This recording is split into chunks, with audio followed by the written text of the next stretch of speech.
मैं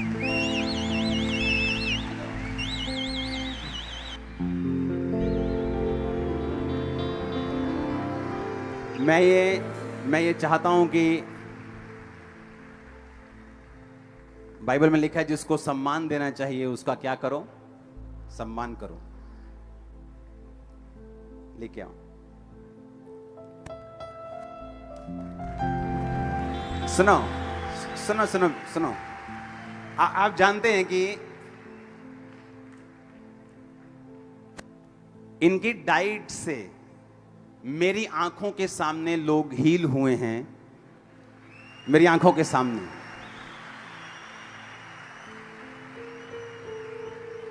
तारीफ करते रहो।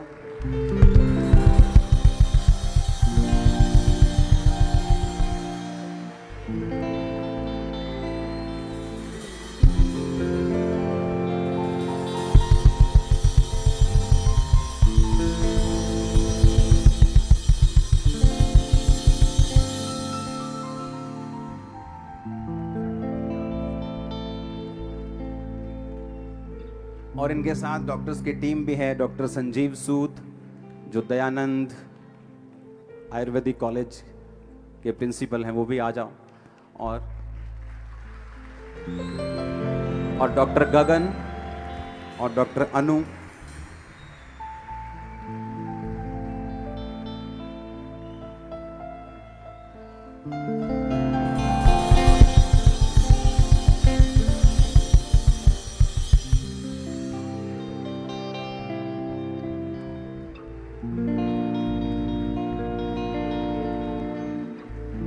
तारीफ करो जोर से।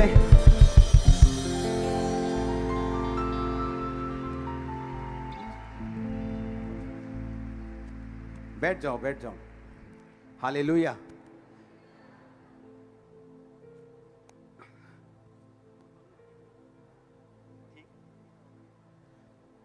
अपने हाथों को उठाओ, बोलो जो कुछ आज मैं सुनूंगा मैं मानूंगा खुदावन, मेरे विश्वास को बढ़ा यीशु मसीह के सामर्थी नाम में।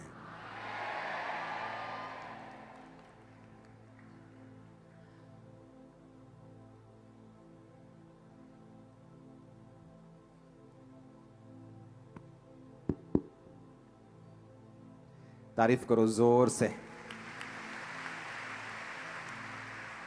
अच्छा मुझे बैठ थोड़ा देखने दो पीछे भी। अच्छा एक टेस्टिमनी मैं आपको देता हूं। जो डाइट इन्होंने अपने इंटरनेट पे भी बहुत ये वायरल हुई थी और यहां पर भी मैंने बताई थी। मैंने पेशेंट देखे हैं जो विश्वासी नहीं है, मेरे नोन में हैं। जब उन्होंने ये डाइट फॉलो की, उनका ब्लड प्रेशर, उनकी शुगर, उनकी चीजें एग्जैक्ट नॉर्मल पे आ चुकी हैं।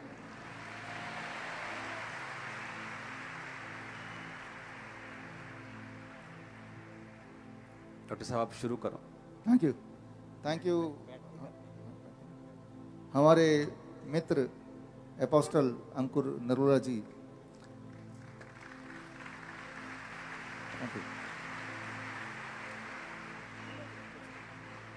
और दयानंद आयुर्वेदिक कॉलेज के प्रिंसिपल डॉक्टर संजीव सूद जी।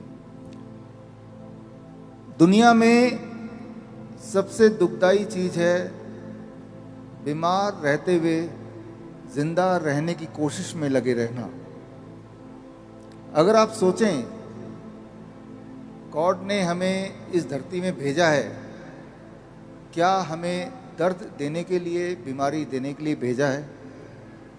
अगर ऐसा नहीं है तो हमारे आसपास याद कीजिए, अपने आसपास देखिए, हमारे खुद को देखिए, बहुत लोग बीमार हैं। डायबिटीज़ है, हाई ब्लड प्रेशर है, हार्ट डिजीज़ है, कैंसर है। एक बार अगर ये बीमारी हो जाती है, आपने ये सुना होगा कि वो ठीक ही नहीं होती कभी। दवा लेते जाते हैं, बीमार पड़ते जाते हैं, दवा लेते हैं, बीमार पड़ते हैं।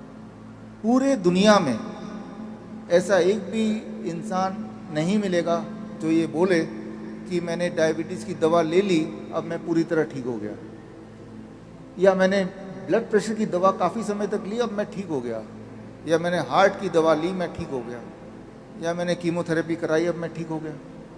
ठीक होने का नाम ही नहीं लेते। फिर वो इंसान सोचता है कि मुझे बीमारी के साथ ही जीना है। लेकिन फिर भी एक बार सोचिए, अगर हम यहाँ बीमार हैं, ठीक होने का कोई ना कोई तो इंतजाम होगा, कोई ना कोई तो तरीका होगा।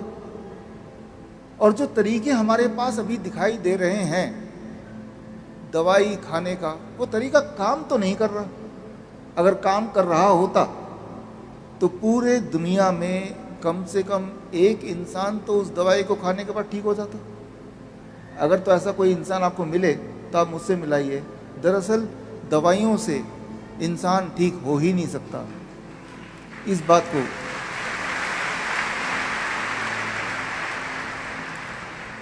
बात को समझना ज़रूरी है और समझना बहुत आसान भी।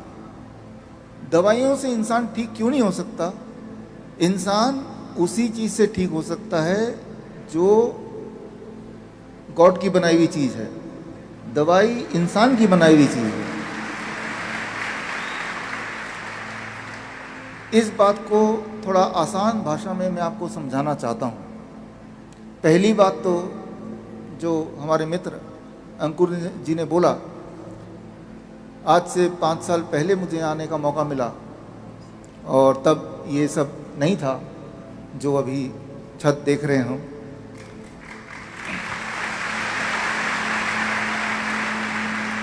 और हम उम्मीद करते हैं कि आने वाले दिनों में देश और दुनिया में बहुत जगह पे अभी की तरह इसी तेजी से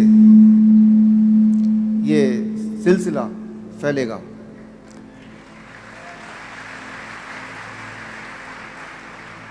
जिस डाइट की जिक्र अंकुर जी ने अभी की, DIP डाइट, जो पिछली बार मैंने बताया था, जो लोग पिछली बार नहीं थे, 5 मिनट में वो डाइट मैं बता देता हूँ और उसके बाद आगे क्या करना है वो बताऊँगा। फॉर एग्जाम्पल, आप अपने आसपास सभी से प्यार करते हैं, जिससे भी प्यार करते हैं उसको एक बार याद कर लीजिए। अभी आप बैठे हैं यहाँ पे, अचानक जिससे प्यार करते हैं या जिसको प्यार करते भी नहीं है, जिसे जानते भी नहीं है, आपके आंखों के सामने एकदम से गिर जाए, उसके सीने में दर्द हो, हार्ट अटैक बोलते हैं इसे, तो आप इस वक्त क्या करेंगे? आप बोलेंगे मैं तो भाई डॉक्टर को बुलाऊंगा, वो तो टाइम लगेगा आने में, एम्बुलेंस को बुलाऊंगा, हमें पिछले 4 किलोमीटर आने में तो मुझे 40 मिनट लग गए, एम्बुलेंस कहाँ से आएगा? कुछ तो करना पड़ेगा इसी वक्त। अगले 4 मिनट में अगर कुछ कर दिया तो उसका दर्द गायब हो सकता है, वो ठीक हो सकता है।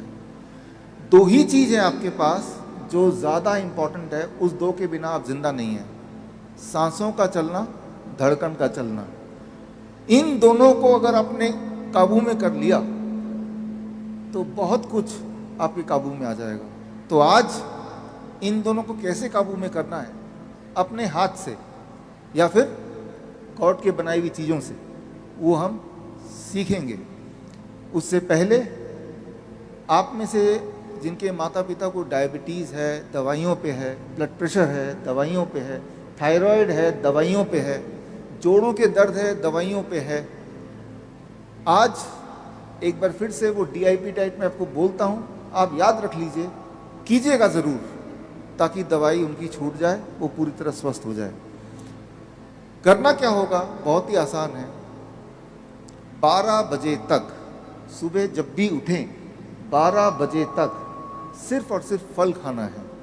3 से 4 तरह के फल। कौन से फल? जो फल आपको मिल जाए, जो फल सस्ता हो, जो आसानी से आपको मिल जाए, आसानी से आप खा पाएँ, जो आपको पसंद हो। मीठे से मीठा भी चलेगा, आम चलेगा, अंगूर चलेगा, चीकू चलेगा, केला चलेगा, सब कुछ। कितना खाना है, इसी में सारा गुण है। खाते तो सभी हैं, कितना खाना है, दैट इज़ वेरी इंपॉर्टेंट।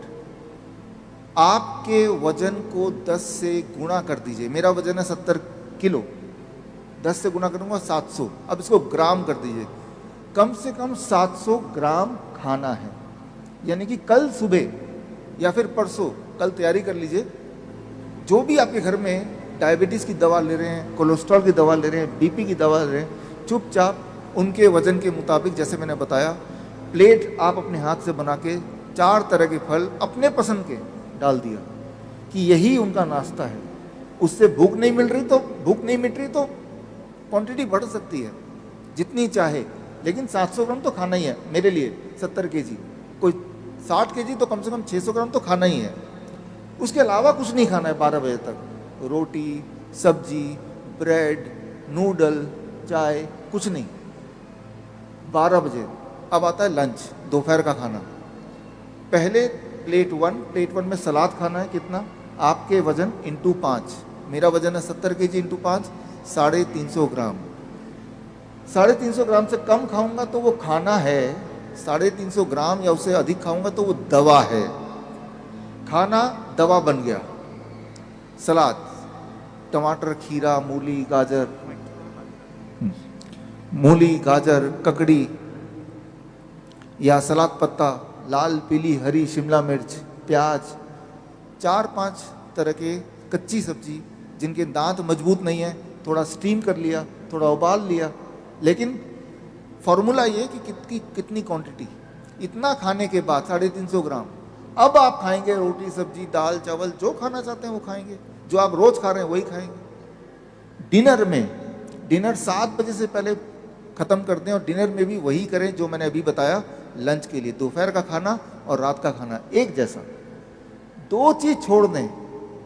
एक, जो चीज फैक्ट्री से निकल के आती है, बिस्किट, ब्रेड, पैक चीजें, राइट, या जो चीज जानवरों से निकल के आती है, दूध, दही, लस्सी, मक्खन, घी, पनीर, छाछ, चिकन, अंडा, छोड़ दें। जैसे ही आप ये करेंगे, जो लोग डायबिटीज के पेशेंट हैं, तीसरे दिन तक उनका ब्लड शुगर ऐसे नीचे जाने लगेगा, उनकी मजबूरी हो जाएगी गोलियों को, दवाइयों को छोड़ना या कम करना। इंसुलिन है तो इंसुलिन को 40% कम करना पड़ेगा, नहीं तो वो बहुत नीचे चला जाएगा। जो लोग ब्लड प्रेशर की दवाई ले रहे थे काफ़ी सालों से, 1 हफ्ते के अगर करेंगे तो उनका ब्लड प्रेशर की दवाई कम करनी पड़ेगी, नहीं तो ब्लड प्रेशर नीचे चला जाएगा। 3 टेस्टिमनीज हैं इनके डाइट की जिनको मैं जानता हूं पर्सनली। एक आदमी जिसकी शुगर 550 के करीब थी और वो टीके लगाता था शुगर के, इंसुलिन के टीके लगते थे उसको। तो जब वो टीके लगाता था तो एक टाइम ऐसा आ गया उसकी लाइफ में कि जो टीके थे, टीके भी असर नहीं कर रहे थे। हॉस्पिटलाइज्ड होने के बाद डॉक्टर्स ने कहा कि कौन से आप टीके लेते हो? उसने कहा मैं फलाने टीके लेता हूं। डॉक्टर्स कह रहे थे कि शुगर की मेडिसिन जो है वो आप पे असर नहीं कर रही। और जब उसने ये सुना कि सुबह फ्रूट खाने, उसने कहा मैं तो पहले ही शुगर का पेशेंट हूं, सुबह फ्रूट खाऊंगा तो मैं मर ही जाऊंगा। डोंट वरी, सुनो मेरी बात। इस चर्च में डॉक्टर्स जो हैं वो हमारे मेंबर्स हैं। हम किसी डॉक्टर के खिलाफ नहीं, किसी MBBS के खिलाफ नहीं, किसी MD के खिलाफ नहीं, वो हमारी खुद की चर्च के मेंबर हैं। आपको हम ये नहीं कह रहे कि आप मेडिसिन छोड़ दो, आपको ये कह रहे हैं कि ये डाइट फॉलो करो, अपने डॉक्टर के पास जाना मत छोड़ो, क्योंकि वही आपको बताएगा कि आपको अपनी मेडिसिन थोड़ी करनी पड़ेगी क्योंकि आपकी बॉडी हील होना शुरू हो चुकी, वही खुद आपको बताएगा। आप समझ रहे बात मेरी? अब जब 550 उसकी शुगर हो गई तो उसको जब DIP डाइट को बताया गया कि DIP डाइट लेना है। सुनो मेरी बात, हमारे पास बहुत से ऐसे आसपास व्यक्ति हैं जो क्रिश्चियन नहीं है, जो नॉन क्रिश्चियंस हैं, जिनको प्रेयर का नहीं मालूम। मैंने ऐसी टेस्टिमनी सुनी है जब उन्होंने DIP डाइट फॉलो की, मेरे नॉन में है इनकी डाइट फॉलो की, उस व्यक्ति के जो इंजेक्शंस थे वो खत्म हो गए, इंजेक्शन लेने बंद हो गए, उसकी शुगर 200-250 पे आनी शुरू हो गई। और राइट नाउ इन दिनों में उसकी शुगर 108, 160, 140, 150, 100, 90 ऐसा रहता है। और दूसरा, एक मेरे नॉन बिलीवर फ्रेंड हैं, वो अमेरिका के हैं और बड़े बड़े लोगों के साथ उनका उठना बैठना है, बड़े बड़े सुप्रीम कोर्ट के जज हैं, ऐसे लोगों के साथ उनका उठना बैठना है। जब उन्होंने ये डाइट फॉलो की तो वो नॉन बिलीवर हैं, वो प्रभु को नहीं मानते।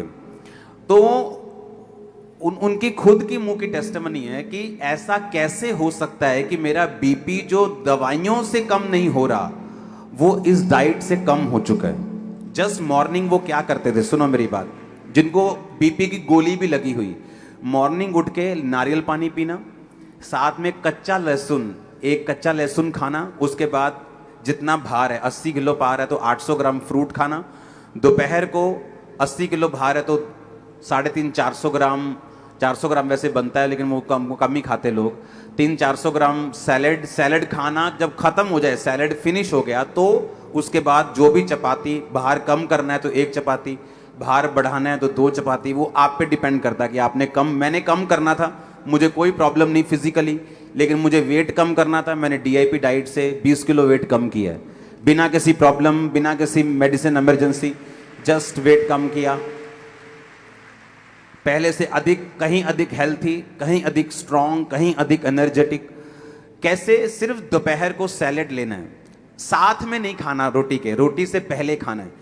अब प्रॉब्लम कहाँ आती है, लोग क्या सोचते हैं, जैसे यहाँ के बहुत सारे लोग जो हमारे हैं पूरे इंडिया में, उनकी सोच ये है कि साढ़े तो रोटी नहीं पूरी होंगी, दाल ही नहीं बना होंगी, रोटी नहीं बना होंगी, तो असं सलाद ते फ्रूट कितों खा लांगे। उनका क्या हल है कि वो मैं तो ऐसा सोचता हूँ कि बाद दे विच पित्ता घटाना 15-20 हज़ार ला के, हाँ, या पत्थरी का ऑपरेशन कराना, जे आप डाइट ही इन्ने दी खा लीए 6 महीने तो ऑपरेशन की लोड़ ही ना पवे आपां नूं।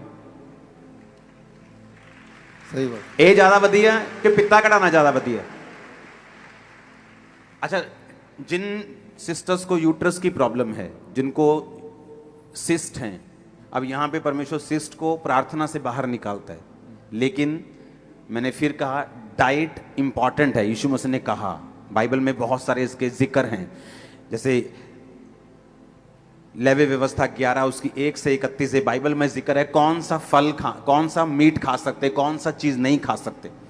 जिनको सिस्ट है, ये डाइट से सिस्ट भी गायब हो जाती है। डाइट से जब करेंगे धीरे धीरे सिस्ट कम होगा, डिसॉल्व होगा करते करते। और पथरियां भी, स्टोन है, सिस्ट है, वो गायब, वो कम होती कम होती खत्म हो जाएगा।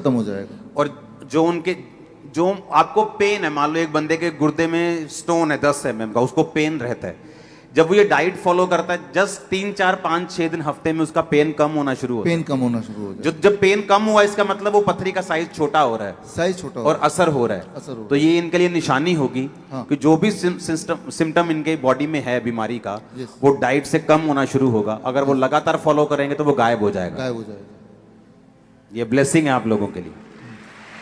सुनो, अब मान लो सैलेड है, लोग बोलते हैं कि हम फ्रूट कहाँ से खाएं, हम इतना नहीं अफोर्ड कर सकते, या फ्रूट को या सैलेड को, है ना।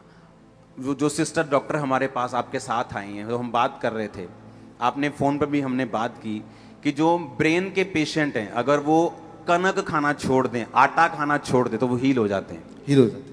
सिर्फ कनक खाने से लोग बीमार हैं, सिर्फ गेहूं की रोटी खाने से। हाँ। और वो सिस्टर बता रहे थे कि गेहूं 1901 के बाद बोई जानी शुरू की और कमर्शलाइज हो गई, और उससे पहले लोग जो थे वो मोटा अनाज खाते थे, कोई कोदरे की रोटी, है ना, बाजरा और क्या क्या होता है, रागी, बाजरा, कुट्टू, चना, जौ, और भी बहुत सारे मिलेट्स हैं। मिलेट्स के कई सारे प्रकार हैं, फॉक्सटेल मिलेट्स हैं, कोडो मिलेट्स हैं, बर्नयार्ड मिलेट्स। सुनो मेरी बात, अब जो मुझे मालूम नहीं, कोदरे का आटा और गेहूं के आटे में फर्क है? महंगा है कोदरे का बहुत?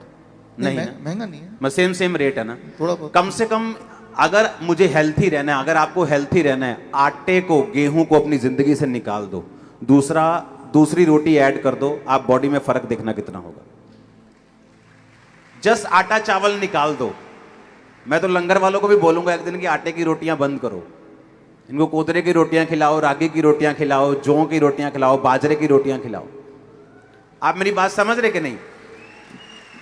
जब मैंने इनकी डाइट सुनी, मैं इनको आपको अपनी टेस्टिमनी बताता हूं, मैंने इन पे बिल्कुल फेथ नहीं किया था।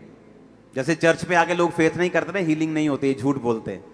तो जब मैंने सुना तो मैंने फॉलो नहीं किया, लेकिन बाद में मैंने जब फॉलो किया तो मेरा वेट कम हुआ, फिर मैंने फॉलो करना बंद किया। फिर बाद में मुझे मेरी बॉडी इंडिकेशन देने लग गई कि अब तुझे वेट कम करने की जरूरत है, क्योंकि मेरा वेट 110 से भी अबव जाने लगा, और मुझे लाल साइन मिलने शुरू हो गए थे सब तरफ से कि भाई साहब थोड़ा नीचे आना पड़ेगा मुझे।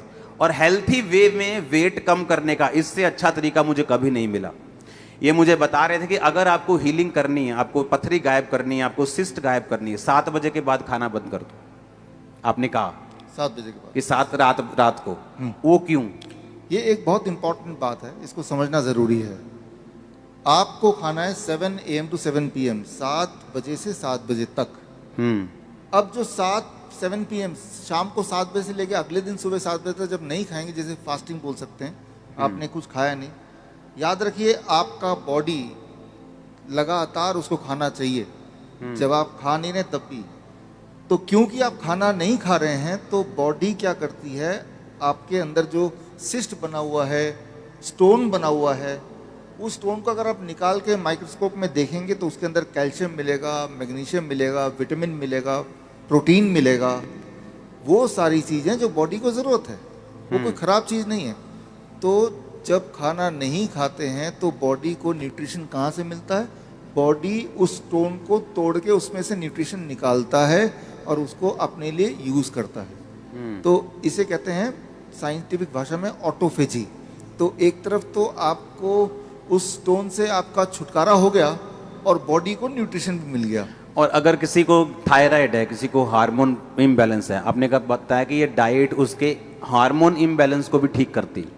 हार्मोन इम्बैलेंस को ठीक करती है। किसी को मान लो थायराइड है और थायराइड की गोलियों पे है, हाँ। आपको सिर्फ इतना करना है, डाइट तो लेना ही है, महीने में एक बार, 1 महीने बाद आपको थायराइड टेस्ट कराना है।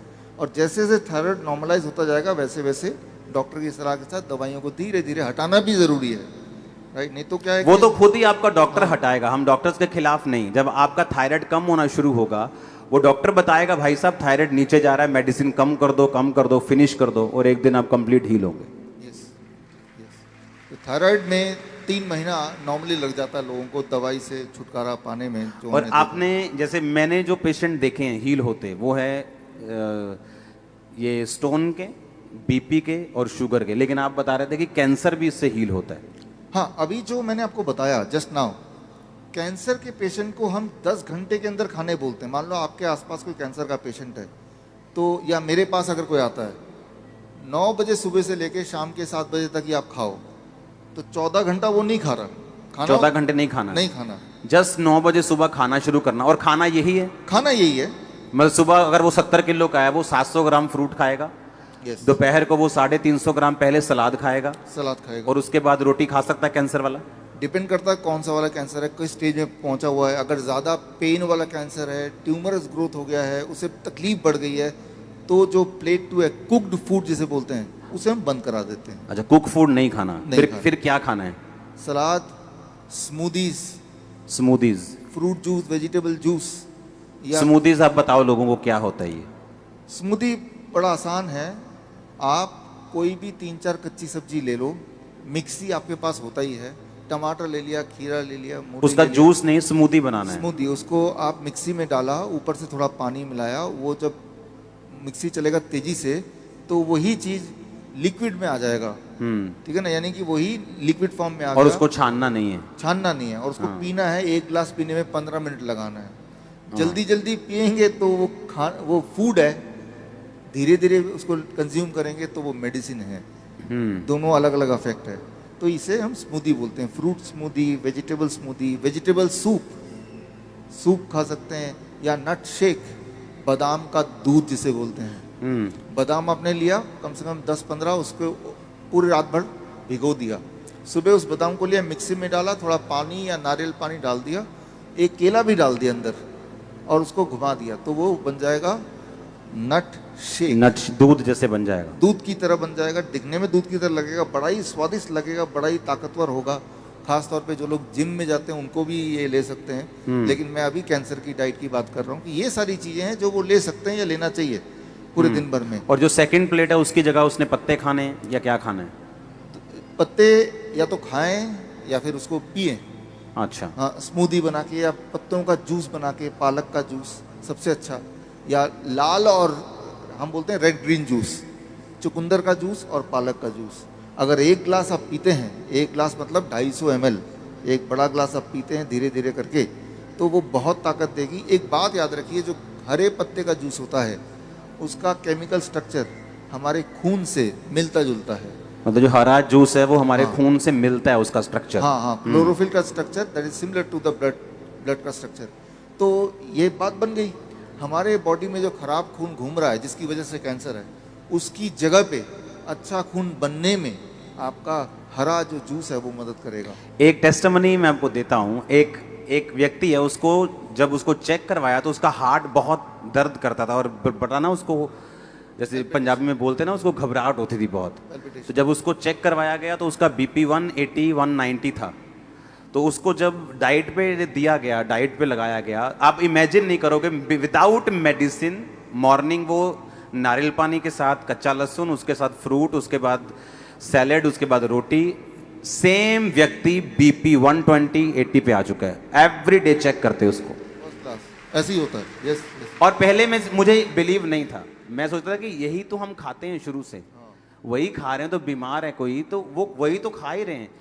लेकिन आपने बताया कि खाने का तरीका, टाइमिंग और खाने का जो तरीका है और क्वांटिटी है वो वैसी ही होनी चाहिए, तब जाके वो काम करते हैं। और आपने पिछली बार ये बताया था कि जो सैलेड है, जो फ्रूट है, वो एक ट्रैफिक पुलिस की तरह काम करती है आपकी बॉडी के अंदर। Yes yes. कि अगर ट्रैफिक पुलिस नहीं होगी तो वो किधर भी लोग घुसेंगे। हाँ। तो उसे ये नहीं मालूम बीपी कम रखना है या शुगर कम रखनी। अगर सैलेड है वो ट्रैफिक पुलिस है, फ्रूट है वो ट्रैफिक पुलिस है। वो बताता है कि कौन सी चीज कितनी बैलेंस में रखनी। और मैंने ये देखा है, मैंने देखा है पेशेंट ने शुरू किया, वो कुछ लोग यीशु मसीह को मानते भी नहीं, लेकिन उन्होंने मुझे लिख के भेजा कि दिस इज अनबिलीवेबल, कि मुझे बिलीव नहीं हो रहा, मैं 70 साल का हूं, मैं 80 साल का हूं, कि जस्ट यही फूड अलग तरीके से खा के मेरा बीपी एब्सोल्युटली नॉर्मल हो चुका है। अनबिलीवेबल बोलते हैं नीचे यस यस। कि अनबिलीवेबल, यहाँ हमने सोचा भी नहीं कभी ऐसा हो सकता है। यस। हाँ, ये आसान हो जाएगा। एक शब्द याद रखिए जो साइंस के स्टूडेंट आप में से, इनक्रिटिन हार्मोन, कल देखिएगा, छांटिए इसको गूगल में, इनक्रिटिन। इनक्रिटिन जो है वो पेट में एक हार्मोन है। अच्छा, वही ट्रैफिक पुलिस का काम करता है। ट्रैफिक पुलिस का। हाँ, लेकिन वो जो सिग्नल देता है उस सिग्नल को पहचानने की क्षमता फल और कच्ची सब्जी में ही है, अच्छा, कुक्ड फूड में नहीं है। अच्छा, उसको फूड ये पहचान नहीं सकता कि मुझे जाना किधर है। नहीं नहीं, इसीलिए लोग फिर बीपी शुगर बढ़ जाते हैं। हाँ, ऑलरेडी ब्लड में शुगर है और आपने कुक्ड फूड खा लिया। लोग खाते कुक फूड, और आटा तो यहाँ खाते ही खाते हैं, आटा चावल। तो वो सिग्नल नहीं पहचानेगा, सिग्नल बोल रहा रुको भाई, ब्लड में मत जाओ, ब्लड ऑलरेडी शुगर बढ़ा हुआ है। लेकिन वो समझ नहीं पा रहा आपका जो रोटी चावल है सीधा वो ब्लड में जाएगा और ब्लड का शुगर और बढ़ा देगा। लेकिन अगर आम खाएंगे तो आम के अंदर इनक्रिटिन का सिग्नल समझने की क्षमता है। तो वो या तो लीवर में छुप जाएगा या स्टमक में वेट करेगा, कोलोन से निकल जाएगा, या ड्रॉप करके धीरे धीरे ब्लड पे वो इंक्लूड होगा, एकदम से जंप नहीं करेगा। तो इनक्रिटिन हार्मोन एक पुलिस मैन बोल सकते हैं, ट्रैफिक मैन बोल सकते हैं। जिस व्यक्ति को 650 शुगर थी, उसके मुंह की वर्डिंग है कि मैं खुद हैरान हूं कि मैं सारा दिन फ्रूट खा के भी मेरी शुगर 100 पे है। इमेजिन करो आप, फ्रूट खा के, सैलेड खा के, रोटी खा के, खत्म क्या किया, रोटी बिल्कुल नहीं खाते, आटा बिल्कुल बैन है हमारे। मैं आटा खाता हूं, लेकिन जब मेरा फूड डे होता है, क्या जो चिकन बनया ले आओ भी आटे दिया रोटियां उंगला ना मेन के, हाँ जिदा पंजाबी खाते हैं, हाँ वो हम खाते हैं, लेकिन रेगुलर डाइट में मेरी फिनिश है। आटा मैं नहीं खाता हूँ, चावल मैं नहीं खाता हूँ, बिना किसी प्रॉब्लम के, कि मुझे कोई प्रॉब्लम नहीं, लेकिन फिर भी मैं फॉलो कर। और जो लोगों को प्रॉब्लम थी उनके मुंह की वर्डिंग है कि मैं खुद हैरान हूँ कि ये मीठा फ्रूट खा के भी मेरी शुगर 100 है, और मेरी आंखों देखी चीज है ये। इसलिए मैंने इनको दोबारा बुलाया आपके लिए। आप ब्लेस हो आज। इसे आपने कहा था थायराइड, हाँ, sugar, BP, cancer, heart disease सबसे बड़ा जो हार्ट जो, हाँ। और आपने कहा था कि अगर किसी को ब्रेन की प्रॉब्लम है, किसी को अगर फिट्स पड़ रहे हैं, तो वो आटा खाना छोड़ दे। इसमें दो चीज, फिट्स क्यों पड़ते हैं वो एक बार समझ लें, 1 मिनट लगेगा। हमारे बॉडी में, ब्रेन में स्विच है, जैसे यहाँ पे लाइट का स्विच है, स्विच को ऑन करेंगे तो ही लाइट ऑन होगा, स्विच को ऑन ही नहीं करेंगे लाइट कितना भी हो वो जलेगा ही नहीं। सिमिलरली हमारे ब्रेन में ट्रिगर है, कुछ लोगों में, हम में से, वो स्विच ऑन होता है, यानी कि वो फिट्स ऑन होता है 2 ही चीज़ों से, एक गेहूं या फिर ग्लूटेन, गेहूं के अंदर होता है ग्लूटेन, गेहूं याद रख लीजिए, या फिर एनिमल प्रोटीन, मीट से, चीजों हाँ, से। मीट से। तो ये 2 चीज जैसे ही आप हटा देंगे तो वो स्विच ऑन ही नहीं होगा, फिट्स पड़ेगा ही नहीं। बहुत मतलब simple गेहूं बात। बंद कर देनी है, मीट गेहूं, बंद कर देनी उन लोगों के लिए, उन लोगों के लिए। हाँ, क्योंकि उनको ऐसा फिट पड़ रहा है, तो उनका बॉडी जो है सेंसिटिव है इन दोनों चीज़ों से, तो दो को हटा दो, अब नहीं फिट पड़ेगा। दवाई कितना भी लेंगे फिट फिर भी पड़ता रहता है, लेकिन ये जब ट्रिगर ही नहीं है तो फिट पड़ने का सवाल ही नहीं है। तो ये बात है। या कई बार क्या होता है कि वो लोग पैक्ड फूड खा लेते हैं, बिस्किट वगैरह खा लेते हैं, तो उसके अंदर भी अगर वो है जिस जो उसको पता नहीं है कि गेहूं है या दूध से बना हुआ है, तब भी फिट्स पड़ जाएगा। उसे नहीं दिख रहा बिस्किट में क्या क्या है, लेकिन बॉडी को पता है। तो ये है। अभी आप बोल रहे थे कि फ्रूट्स खाने के बावजूद भी शुगर नॉर्मल है। मैं ऐसे बोलता हूँ, फ्रूट्स खाने की वजह से ही इसको शुगर नॉर्मल है, इसको इस तरह से रख लीजिए। तो ये जो अभी तक हमने बात की, और इस डिस्कशन से आपने ये समझा कि बहुत ही आसान है ठीक रहना, बीमार रहना मुश्किल है। उल्टा सीधा खाओ, फिर दवाई भी खाओ, फिर उल्टा सीधा खाओ, बीमार रहना मुश्किल है।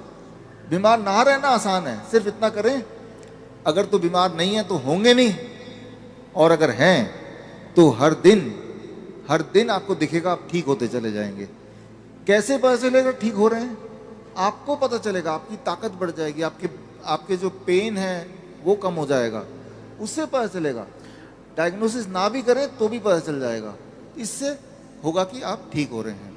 आपकी जो ये बुक अभी हमने करना है इसको, यस, जिसमें आपने बताया कि जो किडनी पेशेंट हैं जिनका डायलिसिस होता है, हाँ, वो किस तरह से डायलिसिस से बच जाते हैं और किडनी जो है प्रॉपर वापस हील हो जाती है। क्योंकि मोस्टली हमने देखा है कि जिसकी किडनी खराब हो गई वो ट्रांसप्लांट ही कराता है या मर जाता है। ये एक इम्पॉर्टेंट बात है जो मैं आपको बताना चाहता हूँ, ताकि आप इसको उन लोगों तक पहुँचाएं जिनको इसकी ज़रूरत है। ऐसे बहुत सारे लोग हैं लाखों में जो हर दूसरे दिन या तीसरे दिन डायलिसिस कराते हैं। पहले तो समझना पड़ेगा डायलिसिस क्या है। बहुत ही सिंपल है, आधे मिनट में समझ जाएंगे।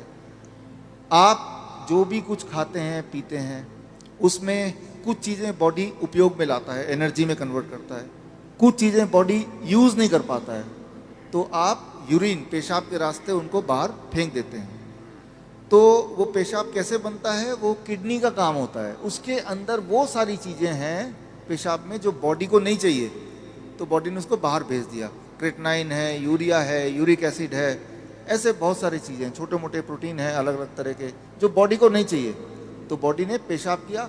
आप बोलेंगे अरे मुझे पेशाब आ रहा है, तो वो किडनी ने बाहर भेजने का तैयारी कर ली है, और आप गए और आपने अपने आप को हल्का किया, ठीक हो गया। ये तो हुआ नॉर्मल।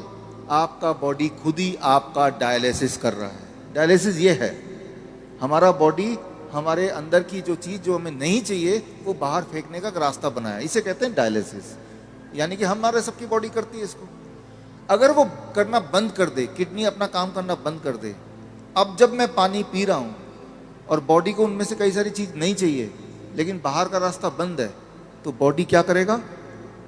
गुब्बारे की तरह, बैलून की तरह उस पानी को, उस फ्लूइड को बॉडी में ही इकट्ठा होता रहेगा। ऐसे लोगों के पैर आप देखेंगे हाथी की तरह हो जाते हैं, सूज जाते पैर, हाथ सूज हाँ, जाते हैं, पैर हाथ सूज जाते हैं, गले मुंह सूज जाता है। तो क्या है? उनका जो यूरिन आउटपुट है, पेशाब, या तो कम हो गया है या खत्म हो गया है। अगर आपसे बोलें कि एक दिन बिना पेशाब किए रहना है, इम्पॉसिबल। कितना दर्दनाक हो सकता है।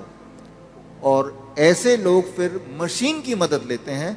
वो मशीन वो खींचता है खून में से वो ऐसे पानी जो खराब है और निकाल के बाहर करता है।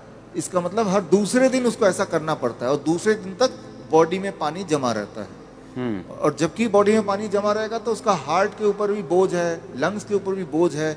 हर दिन वो कमज़ोर होता जा रहा है, हर दिन वो मरता जा रहा है, डायलिसिस कराने के बावजूद भी या डायलिसिस कराने की वजह से भी, क्योंकि डायलिसिस भी किडनी को और फर्दर खराब करती है। तो अब आपको समझ आ गया कि प्रॉब्लम क्या है, डायलिसिस किसे कहते हैं, किडनी खराब होना किसे कहते हैं। ऐसे लोगों को पहचानेंगे कैसे? आप जब देखेंगे, हम कैसे पहचानते हैं ऐसा पेशेंट को? कोई रिपोर्ट की ज़रूरत नहीं है मुझे, आपको भी ज़रूरत नहीं है।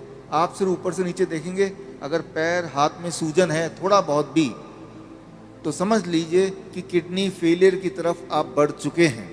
लेकिन घबराने की बात नहीं है।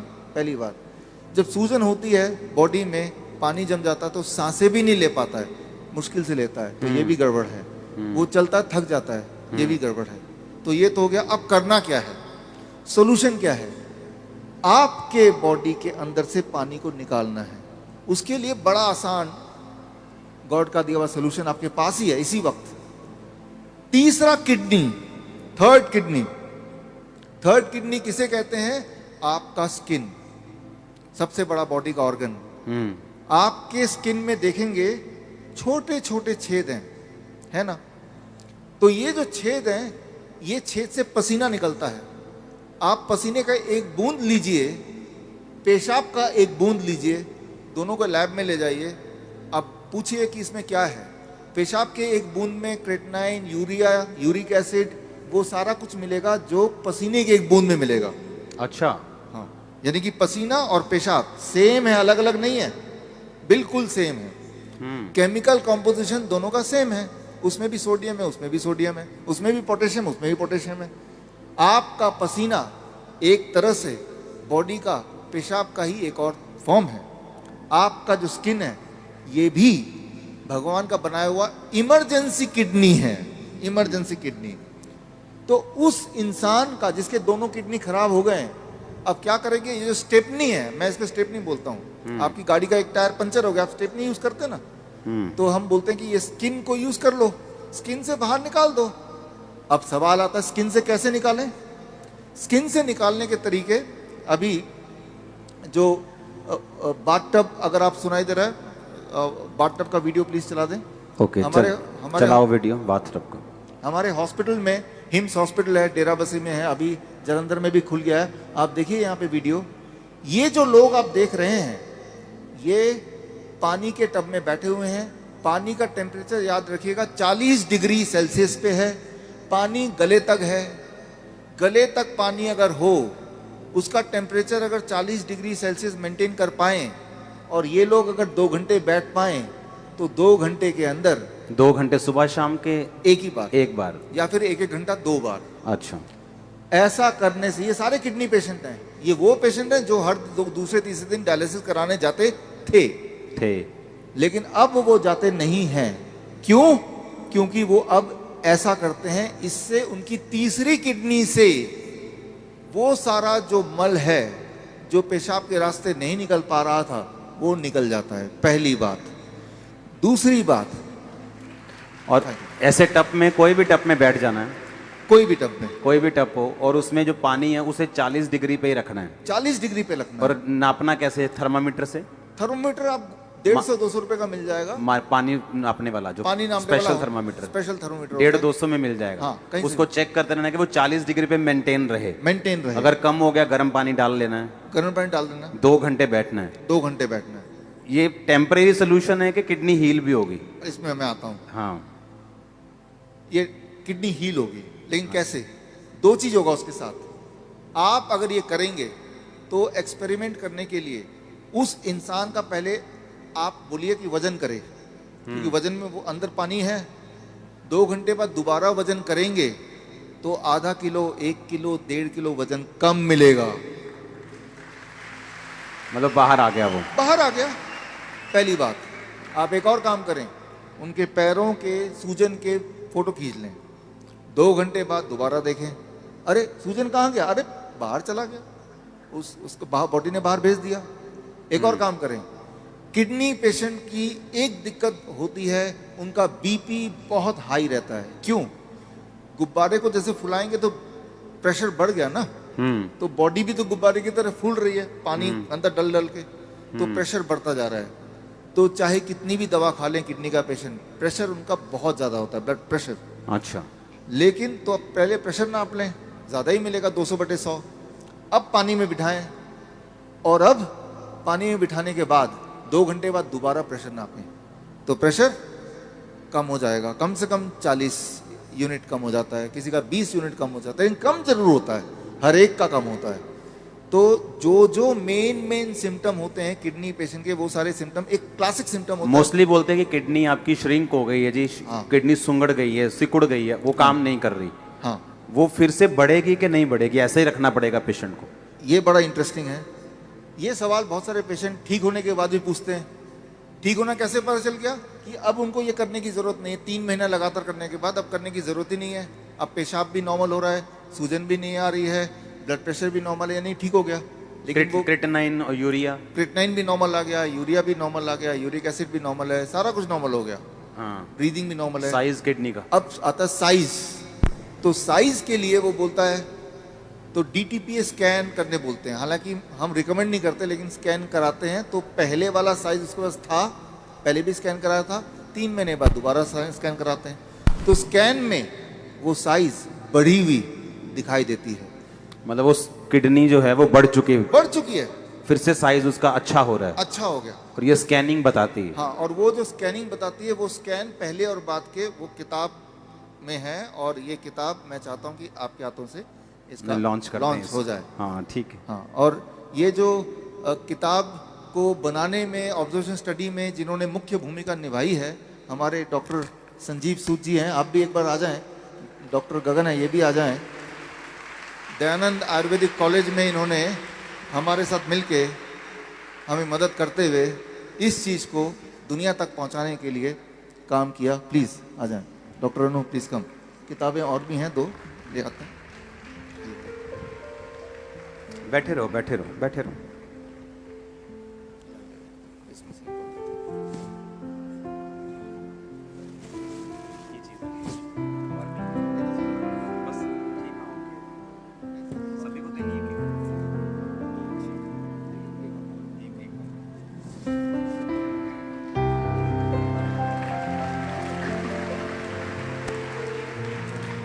इसका नाम है प्रत्यारोपण, यानी किडनी ट्रांसप्लांट का अंत।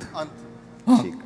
किडनी, आपकी खुद की किडनी ही काम करेगी, किसी और की किडनी की कोई आवश्यकता नहीं है।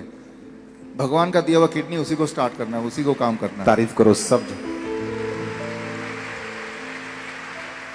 Thank you, thank you, thank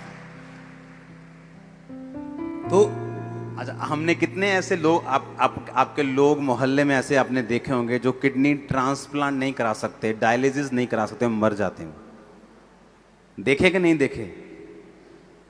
church में हील होते हमने देखे हैं, लेकिन जो बहुत से लोग हैं जो यीशु मसीह को नहीं जानते, हमने हॉस्पिटल्स में देखा है। मेरे फ्रेंड्स हैं जो हॉस्पिटल्स चलाते हैं चैरिटेबल, वो बताते हैं कि किडनी पेशेंट किस तरह से आते हैं और उनके पास मशीन्स नहीं है, उनके पास स्ट्रक्चर नहीं है, और लोग ऐसे ही मर रहे हैं। और देखो, जब डाइट का जिक्र होता है तो यकीन नहीं होता कि डाइट से कैसे कोई हील हो सकता है, और ये भी यकीन नहीं हो रहा कि बाथटब में बैठ के या ऐसे ऐसे करके कैसे कोई हील हो सकता। और उसको खाना क्या है किडनी पेशेंट को? सेम DIP डाइट प्लस ये जो मैंने बताया, ये 2 घंटे बैठना है। 2 घंटे बैठना है। कई बार लोग 2 घंटे नहीं बैठ पाते, तो 1 घंटा करके 2 बार बैठ लिया। कई बार 1 घंटा भी नहीं बैठ पाते, चलो 40 मिनट करके 3 बार बैठ गए। 2 घंटे का आपको रूटीन पूरे दिन भर में 2 घंटे बैठते ना, तो यहाँ से जो जितने पोर्स हैं तब जाके पूरा निकलता है। ये एक रूटीन बनता है। और 3 महीने बाद फिर उसकी किडनी अपने आप काम भी करना शुरू करती है। अपने आप काम करना शुरू करती है, तो फिर ये बंद कर देना है। डाइट चलेगा जिंदगी भर, डाइट चलेगी। हाँ, इसको बंद कर देना है। ये बंद हो जाएगा, ये बंद हो जाएगा, और पेशेंट नॉर्मल रहेगा। पेशेंट अब वो पेशेंट ही नहीं है, अब वो पेशेंट नहीं, अब पेशेंट नहीं है, वो आप और हम जैसे हैं। नॉर्मल हो गया वो, हमारे हाँ, जैसे। हाँ। अभी हमारे आपके शहर में जालंधर में GT रोड में देश का सबसे पुराना जो दयानंद आयुर्वेदिक कॉलेज, सबसे पुराना कॉलेज है, 125 साल हो जाएंगे अगले साल। तो यहाँ पे भी इसी मेथड से किडनी का इलाज शुरू हो चुका है। मेरा बिलीव ये है कि परमेश्वर आपको यूज करेगा पूरे इंडिया में लोगों को हील करने के लिए इस मेथड से। हर एक व्यक्ति का गिफ्ट अलग अलग है, और मुझे ये बिलीव है कि क्योंकि मैंने 2-3 टेस्टिमनीज अपनी आंखों से देखी हैं। नॉन बिलीवर्स कुछ मालूम नहीं, जस्ट डाइट फॉलो की, जस्ट हील मतलब मैंने देखा है उनको लेवल पे आते, ठीक होते। बाकी अगर कंप्लीट हीलिंग की बात करें वो तो हमें मालूम है कि यीशु मसीह कर सकते हैं, लेकिन डाइट इंपॉर्टेंट है। आपको ये बड़े ध्यान से सुनना है, समझना है। आमीन। एक काम तो देखो ये कर ही सकते लोग, मान लो किसी को, जैसे मैंने भी पहली बार सुन के आपको फॉलो नहीं किया, एक काम तो ये कर ही सकते हैं ना, जो सैलेड खाने के साथ आप खाते हो उसे खाने से पहले खाना शुरू कर दो। जो रोटी आप आटे की खाते हो, आटा बंद करके कोदरा, रागी, ज्वार, बाजरा ये शुरू कर दो। इतना तो कर सकते हो कि नहीं कर सकते? इतना करके ही आप देखना आपको फर्क पड़ना शुरू हो जाएगा। और कम से कम 12 बजे तक फल, हाँ, और फ्रूट जो 12 बजे तक खाने। हाँ, इतना अगर कर दें, आप बोले 1 हफ्ता करके देखेंगे, जस्ट 1 वीक। हाँ, अगर तो कुछ फर्क पड़ा तो करेंगे, नहीं तो छोड़ देंगे, कोई नुकसान तो और है आप नहीं। मुझे बता रहे थे कि जो बहनें जो जिनकी ट्यूब्स ब्लॉक हैं, जिनके यूट्रस ब्लॉक्ड हैं, इस डाइट से वो भी ओपन होते हैं। हाँ, उसमें कैसे, टेक्निकली कैसे? देखिए, आपका मान लो ब्लड वेसल्स हैं इस तरह से है, और कुछ जो भी आप खाते हैं, जो भी हमारा लाइफस्टाइल है, उससे कैल्शियम, कोलेस्ट्रॉल वहाँ डिपॉजिट होता रहता है, इकट्ठा होता रहता है। जो चीज़ बॉडी ना तो बाहर फेंक सकती है, जैसे किडनी के पेशेंट का होता है, ना बॉडी उसको इस्तेमाल कर सकती, तो बॉडी उसको जमा करती रहती है। जब जमा करती जाएगी किसी भी ट्यूब की तरह, वो एक टाइम आएगा जब उसमें से वो पूरी तरह ब्लॉक हो जाएगी। हाँ, तो जिस तरह से ये ब्लॉक होता है, ठीक उसी तरह से ये जो डाइट है, ये डाइट क्या करता है, सबसे पहले आपके बॉडी का, याद रखिएगा साइंस के स्टूडेंट, नाइट्रिक ऑक्साइड की क्वांटिटी बढ़ा देता है। जब भी नाइट्रिक ऑक्साइड कहाँ बनता है? नाइट्रिक ऑक्साइड ब्लड वेसल के अंदर वाला जो लेयर है, वहां नाइट्रिक ऑक्साइड बनता है पूरे बॉडी में। अच्छा। नाइट्रिक ऑक्साइड जैसे ही बनता है तो वो एसिड की तरह कैल्शियम को क्लीन करने का, झाड़ू लगाने का काम करता है। और धीरे धीरे वो जो कैल्सिफिकेशन बोल सकते हैं, डिपॉजिट बोल सकते हैं, वो क्लीन होने लगता है। सिर्फ किसी एक बॉडी के पार्ट के नहीं, पूरे बॉडी के जहां जहां भी है, जिससे धीरे धीरे नाइट्रिक ऑक्साइड, याद रखिए, नाइट्रिक ऑक्साइड जब भी बॉडी में बढ़ेगा तो ब्लड वेसल्स खुलेंगे। अच्छा, अगर नाइट्रिक ऑक्साइड को एकदम से बढ़ाना है, झटके से बढ़ाना है, मान लो अभी आप बैठे हैं, इमीडिएटली बढ़ाना है, तो क्या करना पड़ेगा? इमीडिएटली बढ़ाने की जरूरत कब पड़ेगी और करना क्या है? मान लो 1 मिनट में बढ़ाना है, तो क्या करना पड़ेगा? साइंस के स्टूडेंट नाइट्रिक ऑक्साइड आप जरूर देखें, what it means to the body, बाकी लोग ना भी देखें तो चल जाएगा। नाइट्रिक ऑक्साइड जब भी बढ़ता है तो बॉडी के जितने ब्लड वेसल्स हैं वो खुल जाता है। जब ये खुलेगा तो ब्लड प्रेशर घटेगा। तो उसके लिए हार्ट अटैक कब होता है? जब ब्लड जाना बंद, ब्लॉक हो गया, तो हार्ट अटैक हो गया। हार्ट अटैक कैसे पता चलेगा? आपको दर्द होगा, लेफ्ट साइड में दर्द होगा, पसीने होंगे, पसीने छूटेंगे, दर्द से वो गिरने लगेगा, ठीक है ना? तो ये सारी चीज़ें उसके सिम्टम होंगी, तो लगेगा शायद हार्ट अटैक है। शायद वर्ड है, एग्जैक्ट कोई नहीं बता सकता दुनिया में, लेकिन ये सारे सिम्टम्स हैं। अब ऐसे में अगर उसका नाइट्रिक ऑक्साइड उसी वक्त बढ़ा दिया जाए एकदम से, तो ब्लड वेसल खुल गया, और खुलते ही उसको ब्लड सर्कुलेशन हो गया, एकदम से नॉर्मल उसी वक्त हो गया, जैसा कि हम अपने हॉस्पिटल में करते हैं। तो क्या करना पड़ेगा? पहली बात तो वो खड़ा है तो वो गिरने ही वाला है, उसको बिठाना है। कैसे बिठाना है ये आप देख लीजिए, पोस्चर जिसमें हार्ट थोड़ी देर तक जिंदा रहे, वो पोस्चर है। जमीन पे बिठाना है, मैं यहाँ पे कुर्सी में करके दिखा रहा हूँ, जमीन पे करके भी दिखाऊंगा। ये जो ऐसे बैठा हूँ मैं, ये देखिए पीछे दीवार है, और ऐसे इस पोस्चर में हार्ट प्रोटेक्टेड पोस्चर में होता है। अच्छा, हाँ, ये सबसे प्रोटेक्टेड है। जब भी कभी आपको ऐसा लगे, शंका हो कि इसको हार्ट अटैक आ गया है, दर्द है, और तब उसको ऐसे बिठा देना है 1 सेकंड के अंदर, उसी वक्त जमीन पे। जमीन पे इसलिए बोल रहा हूँ क्योंकि अगर गिरेगा तो चारपाई से गिरेगा तो चोट लग सकती है, बेहोश भी अगर होना है तो उसको, नीचे होगा तो बेहोश होगा तो नीचे ही लुढ़केगा, जिसके possibility. There is a first step. ऐसा करने के बाद भाग के जाना है। गॉड का बना हुआ सबसे अच्छा दवाई हम अपने हॉस्पिटल में रखते हैं हर कोने में, अदरक। इतना बड़ा अदरक का टुकड़ा लिया, अच्छा, और उसको बोला कि मुंह में चबाते रहो, ऐसे बैठा है, चबाओ चबाओ चबाओ जब तक कि आंसू ना आ जाए। जैसे जैसे आंसू आते जाएंगे वैसे वैसे दर्द कम होता जाएगा। अच्छा, हाँ,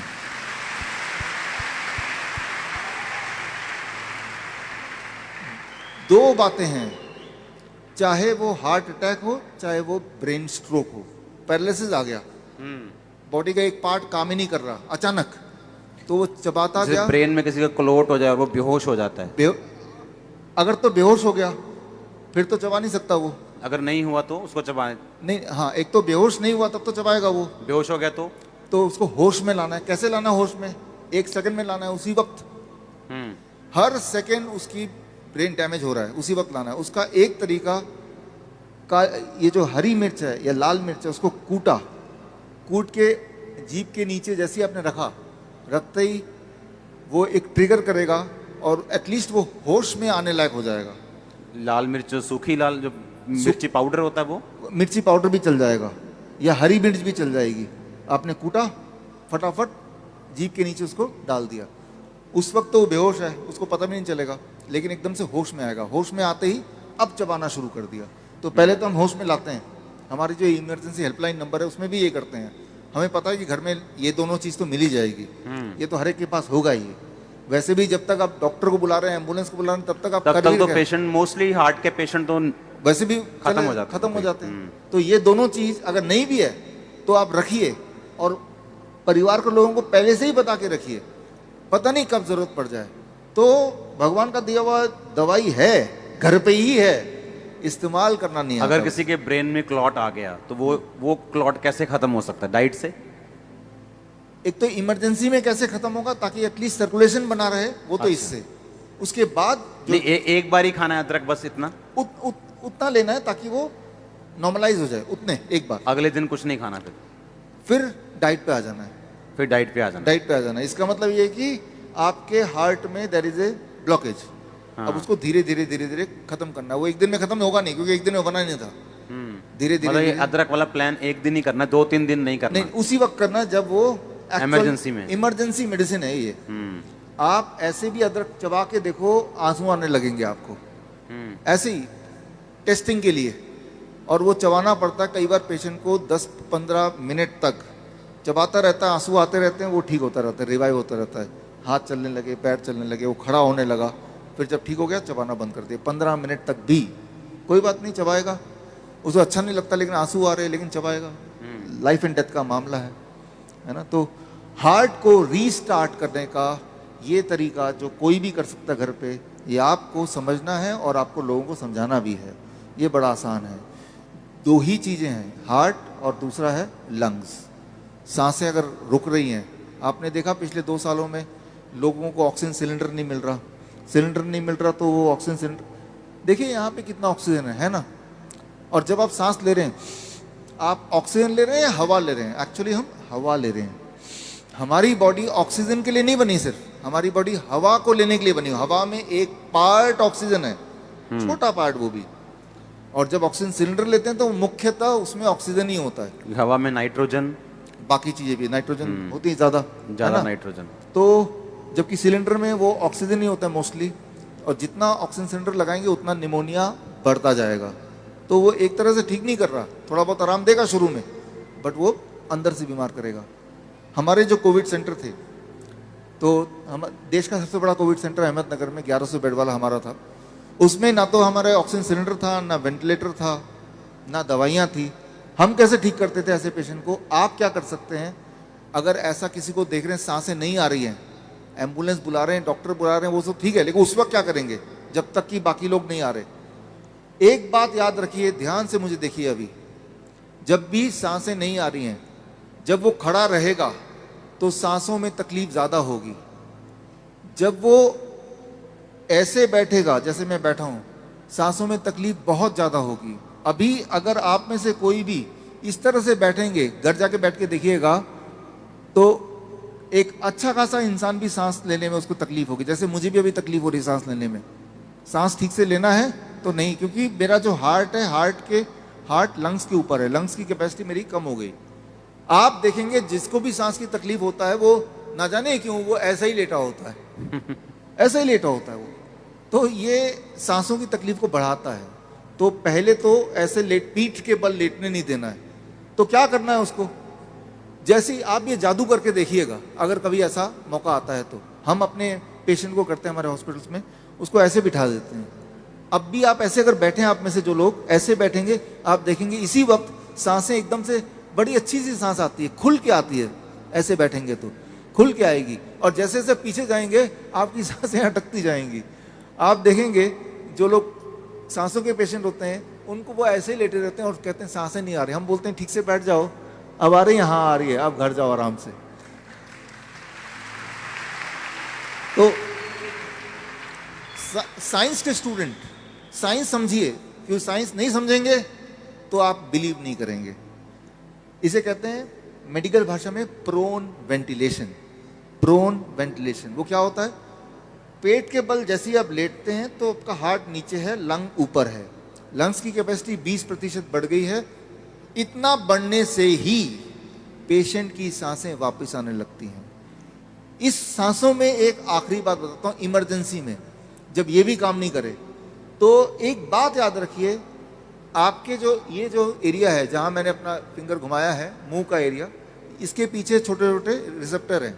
रिसेप्टर मतलब स्विच, वो इमरजेंसी स्विच है। उसको ऑन करने से जिनको सांसों की तकलीफ है, वो सांसों की तकलीफ कुछ देर के लिए तो आराम मिल ही जाता है, फिर दोबारा ऑन कर दो, ऑन करते रहो फिर कुछ घंटों तक। तो वो स्विच कहाँ है? यहाँ है। ये स्विच कैसे ऑन होता है? बहुत ही आसान तरीका है। 200 रुपए का इतना छोटा पंखा आता है, आपने देखा होगा, बैटरी वाला। अच्छा। उस पंखे को ऐसे बिठा के जब 6 इंच दूर रख के पंखा चलाएं, उसकी हवा जब यहाँ लगती है, उस हवा से वो स्विच, रिसेप्टर बोलेंगे इसको, वो ऑन हो जाता है और एकदम से उसकी सांसें आने की जो एक होता है फिजियोलॉजी, वो बदलाव आ जाता है। अच्छा, एक आपने बोला कि अदरक वो हो गया उसके लिए, हार्ट के लिए, हार्ट के लिए, ब्रेन के लिए भी, ब्रेन के क्लॉट के लिए भी, हार्ट वो अदरक, अधरंग के लिए भी, हाँ है ना। ये तो हो गया कि इमरजेंसी ऐसे सामने बैठ गए। एक है इसको हील कैसे करना है? डाइट से।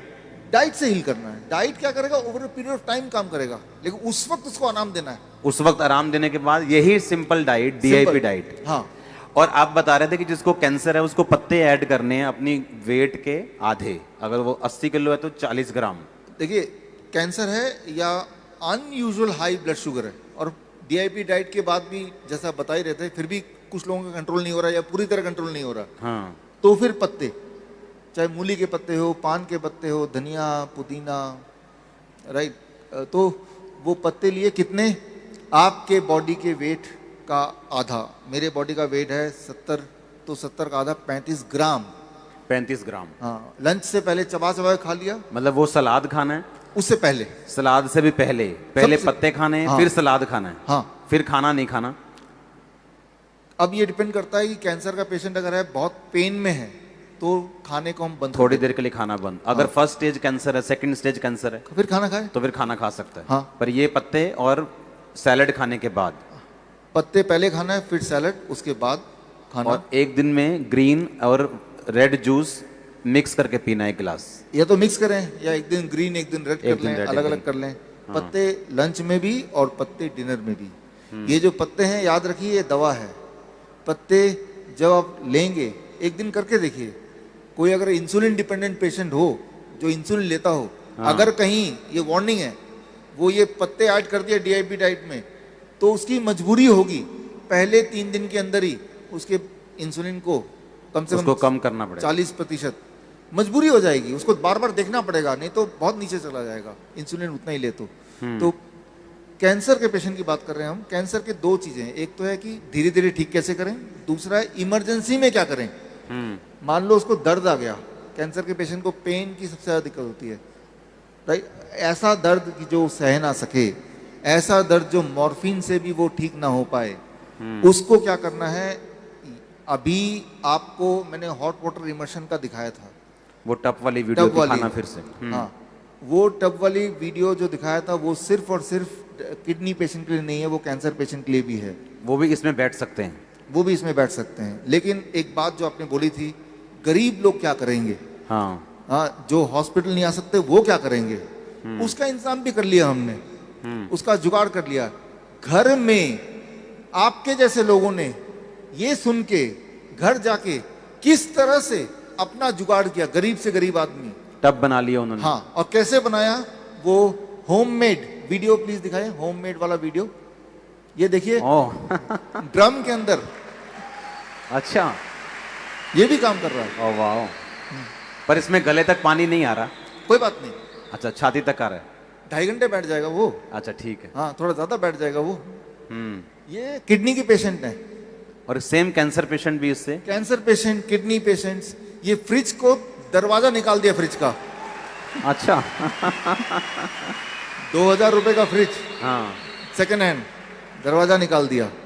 तो ये बाथरूम में इन्होंने एक दीवार लगा दिया, गर्म पानी तो आता ही है, तो हाँ और आराम से बैठे हैं। ये इंजीनियर साहब हैं, इन्होंने खास पूरा पोर्टेबल बना दिया, कहीं भी लेके जाओ। अच्छा। हाँ, फिर उसमें बैठ जाओ, बच्चे को बिठाओ, बड़ों को बिठाओ। और आप कह रहे थे कि जिसकी बॉडी में सिस्ट है, जिसकी बॉडी में मान लो हड्डियों का पेन है, सर्वाइकल है, वो भी इससे हील होता है? वो भी इससे हील होगा। अगर सिस्ट है या पेन है सिस्ट की वजह से, या जिसको हिप पेन है, जिसको हाँ। नी पेन है, वो भी हील होता है? बॉडी में कहीं भी पेन हो तो वो हील हो जाता है। 1 घंटा बैठना है उसको? उसको 1 घंटा, डायलिसिस की तरह 2 घंटे नहीं बैठना? डायलिसिस के 2 घंटे नहीं बैठना है, 1 घंटे से अच्छा खासा हील होता है, दर्द कम होता है। सिंटेक्स का जो टैंक है छत में, उस सिंटेक्स टैंक को आधा निकाल दिया, काट दिया, अच्छा। और काट के उसको बना दिया। तो पैसे की जरूरत नहीं है ठीक होने के लिए, थोड़ा दिमाग की जरूरत है बस। और देखो, कोई महंगा काम नहीं, अपने घर च बन जाने हैं। और सुनो मेरी गल, ये सिर्फ आप लोगों के लिए नहीं है, आपके मोहल्ले में लोग हैं, किसी भी धर्म के हों, किसी भी जाति के हों, उनको बताओ, आपका काम है ये, उनको ब्लेस करना है आपने भी। एक बात आपको समझना होगा, हेल्दी रहने के लिए अगर कोई सोचे कि पैसे की आवश्यकता है तो वो नहीं, मैं मानता। हेल्दी रहने का अधिकार गॉड ने सभी को एक बराबर दिया हुआ है। आमीन। इसीलिए जब कुदरत को बनाया गया तो साथ में कुदरत की दवाइयां भी कुदरत में बिछा दी गई हैं। बाइबल में लिखा है, जब परमेश्वर ने आदम को बनाया तो उसे बाग में रखा, उस बाग में सभी ग्रीनरी थी, ग्रीनरी। तो उसका पैटर्न ये था कि उसे ग्रीनरी के अंदर रहना है। आदम को बनाने का पैटर्न ये था। पैटर्न। पर आज ग्रीनरी नहीं है घरों में। आज नहीं है। तो लेकिन फिर भी उम्मीद है, तरीका है, उसके बावजूद भी आप अपने आप को ठीक रख सकते हैं बिना पैसे के। एक छोटा सा मैं तरीका बताता हूँ। आप में से कुछ लोग इंजीनियर हैं यहाँ पे, इंजीनियर, टेक्नीशियन, थोड़ा हाथ रेस करें। हाँ, काफ़ी सारे दिख रहे हैं। जो इंजीनियर्स हैं उनको ये बात समझ आएगी, और जो लोग इंजीनियर नहीं हैं, जो मैं अभी बता रहा हूँ ये आप कल अपने किसी इंजीनियर दोस्त से थोड़ा सलाह कर लीजिए, वो आपको मदद करेंगे। एक ऐसी दवाई की फैक्ट्री, ये मेरे आखिरी 5 मिनट है, ऐसी दवाई की फैक्ट्री आपके घर में कल से शुरू होने वाली है, जिसमें कितनी भी दवा पैदा करें, नींद ना आने की दवा, डिप्रेशन की दवा, जॉइंट पेन की दवा, डायबिटीज़ की दवा, बीपी की दवा बनाते रहें, वो ख़त्म ही नहीं होगा, मुफ्त में बनाते रहें। तो आपके घर में ये सारी दवाइयों की फैक्ट्री कैसे बनाना है, ये मैं अगले आखिरी 5 मिनट में आपको अभी बताने वाला हूँ। ध्यान सुनिए, एक ही बार बताऊँगा, राइट। देखिए, इंजीनियर्स, आपने भी हाथ रेस किया था, तो आपकी ये जिम्मेवारी है कि जिनको समझ नहीं आया तो उनको आप समझा देंगे। थोड़ी सी इंजीनियरिंग की नॉलेज, थोड़ी इलेक्ट्रिकल की नॉलेज होना थोड़ा सा आवश्यक है। मैं आसान भाषा में समझाऊंगा। एक बात याद रखिए, जो भी कुछ आप खाते पीते हैं, प्लस जो आसपास का आपका पोल्यूशन का एक वातावरण है जिसमें हमारा बहुत कंट्रोल नहीं है, प्लस हमारे आसपास रेडिएशंस हैं, इसमें भी हमारा कंट्रोल नहीं है। आप बोल ही रहे हैं कि अब तो ग्रीनरी उतनी रही नहीं, और एक अकेला इंसान कहाँ से ग्रीनरी कर देगा। तो कई सारी ऐसी चीज़ें हैं जिसमें हमारा वश फिलहाल नहीं है। तो ऐसे में हमें क्या करना है, और वो जो फैक्ट्री वाली बात वो क्या करनी है, वो मैं समझाता हूँ। ये समझिए, जो भी वातावरण है, खान पान है, इन सब की वजह से आपका खून गाढ़ा होता जाता है, और जब गाढ़ा होता है तो उस खून से न्यूट्रिशन का ट्रेवल करना मुश्किल होता है, और जब गाढ़ा होता है तो वो खून का ब्लड क्लॉट बोलते हैं अंग्रेजी में, हिंदी में थपका बोलते हैं, ब्लड क्लॉट बन जाता है। जहाँ क्लॉट बनता है वो वाला बॉडी का ऑर्गन काम करना बंद कर देता है, फिर बोलते हैं किडनी फेलियर, बोलते हैं हार्ट फेलियर, ऐसे उसको नाम दे देते हैं। अब वो जो क्लॉट है, खून का थिक होना, यही सारी बीमारियों की जड़ है। खून अगर आपका मोटा ना रहे, थिक ना रहे, तो सारी बीमारियां ठीक हो जाएगी। सवाल यह है कि खून को पतला या नॉर्मल कैसे करना है। उसका एक तरीका मैं बताता हूं, वो तरीका आपको समझना होगा। इस वक्त जैसे मैं बैठा हूं, आप बैठे हैं, मैं इधर बैठा हूं, तो मेरे आसपास बहुत सारे इलेक्ट्रिकल फील्ड हैं और मैंने जो खाया उल्टा सीधा मान लेते हैं, उन सबको मिला जुला के मेरे बॉडी के अंदर इस वक्त और आपके बॉडी के अंदर भी एक वोल्टेज, एक इलेक्ट्रिकल वोल्टेज डेवलप हो गया है। जैसे बैटरी के अंदर वोल्टेज होता है, आपकी बॉडी भी एक वोल्टेज डेवलप कर देती है। वो वोल्टेज बॉडी में कितना होता है, फॉर एग्जाम्पल मैंने नापा था कल 0.245 वोल्ट। इंजीनियर समझेंगे इसको, 0.245 वोल्ट कैसे नापेंगे? वोल्ट मीटर से नाप सकते हैं। तो सुनी सुनाई बात नहीं, वोल्ट मीटर खरीदिए, 2-2.5 हज़ार का आता है, आप नाप लीजिए आपके बॉडी का वोल्टेज कितना है, 0.245 वोल्ट या 0.3 वोल्ट। अगर इसको आप 0 वोल्ट कर दें तो आपकी नींद अच्छी आना शुरू हो जाएगा, डिप्रेशन चला जाएगा, डायबिटीज, वो जो डाइट नहीं भी कर पाते उनकी डायबिटीज ठीक होने लगेगी, हालांकि डाइट करना चाहिए आपको। और अगर जोड़ों में दर्द है वो ठीक होने लगेगा। तो बॉडी का जब खून पतला होगा तो हार्ट डिजीज भी ठीक होने लगेगा। सिर्फ एक चीज करना है, आपको अपने बॉडी का वोल्टेज कितना कर देना है? 0, 0 करना है। बॉडी के वोल्टेज को 0 कैसे करें, ठीक है ना? तो अगर कर दिया तो सारी बीमारियों का प्रॉब्लम ही खत्म। तो आपको अपने घर में एक फैक्ट्री तैयार करनी है जो आपकी बॉडी की वोल्टेज को 0 रखे। मैंने अपने घर में कर दिया है। कैसे किया मैंने अपने घर में? उसका वीडियो, इलेक्ट्रिकल एक वीडियो है, दिखाइए जरा सर। अच्छा, ये नहीं, इसका अगला वाला। अभी जब मैं यहाँ बैठा हूँ तो मेरे आसपास यहाँ पे एसी है, यहाँ पंखा है, मोबाइल है, वाईफाई है, बहुत सारे गैजेट्स हैं, इलेक्ट्रॉनिक गैजेट्स हैं, जिसकी वजह से मेरे बॉडी के अंदर इस वक्त इलेक्ट्रोमैग्नेटिक फील्ड एक पूरा तैयार हो गया है और एक पोटेंशियल वोल्टेज मेरे बॉडी में डेवलप हो रहा है। कितना वोल्टेज मेरे बॉडी में डेवलप हो रहा है उसके लिए ये जो मल्टीमीटर है, मल्टीमीटर से मैं चेक कर रहा हूँ। मल्टीमीटर का एक छोर मेरे हाथ में, दूसरा छोर यहाँ पे अर्थिंग पे लगाया हुआ है और आप देख रहे हैं मेरे बॉडी में इस वक्त जो वोल्टेज है दैट इज़ 243, 249। ये फ्लक्चुएट होता जा रहा है मेरा वोल्टेज जो बॉडी में इस वक्त है। ये वोल्टेज बड़ा खतरनाक है। ये जैसे जैसे बढ़ता रहेगा वैसे वैसे मेरे कैंसर होने की या हार्ट डिजीज़ होने के या ब्लड को क्लॉट करने के चांसेस बढ़ते जाएंगे। तो ये ऐसे ही बना रहा तो हम चाहे बाकी कितनी भी अच्छी एक्सरसाइज कर लें या अच्छा खाना खा लें तो ये हमें बॉडी में डैमेज करता रहेगा। तो इसके लिए हमें क्या करना है, ताकि ये जो वोल्टेज मेरे बॉडी में, ये वोल्टेज को ख़त्म करना है, इसको 0 करना है। इसको 0 करने के लिए आपको एक टूल तैयार करना पड़ेगा। इसका नाम है, इसे बोल सकते हैं अर्थ थेरेपी। अर्थ थेरेपी देखिए ये रहा, मैंने तैयार किया अपने लिए कि जब भी मैं ऑफिस में बैठता हूँ या जब भी मैं बैठूंगा तो मैं इसके ऊपर दोनों पैर रख दूंगा। अब मैंने जूते पहने हुए, अब देखिए अगर मैं दोनों पैर ऊपर रख देता हूँ, दोनों पैर ऊपर रखने के बाद क्या यहाँ पे कोई बदलाव आता है? यहाँ कोई बदलाव नहीं आया। दोनों पैर, एक पैर रख दिया, दूसरे पैर पे रख दिया, there is no change in it, right. लेकिन अगर मैं अपने जूते उतार देता हूँ, ये देखिए मैं जूते उतार रहा हूँ, जूते उतार के अब मैं रखने जा रहा हूँ। अब आप ऊपर भी दिखाओ और दोनों एक साथ दिखने चाहिए, मेरे पैर रखते हुए भी और ये भी नंबर्स दिख रहा, नंबर भी साथ में और पैर भी। अब ये पैर रखा, आप सिमल्टेनियस देखिए, जैसे ही मैंने पैर रखा ये मैंने अर्थिंग टूल पे, अर्थ थेरेपी पे, और ये 0 हो गया। इस वक्त मेरी जो वोल्टेज है दैट इज 0 0 0 0 0, राइट। यानी कि पूरे दिन भर में अभी तक मेरी वोल्टेज रहती थी 0.245 246 डिपेंडिंग ऑन की आसपास के कितने सारे इक्विपमेंट थे।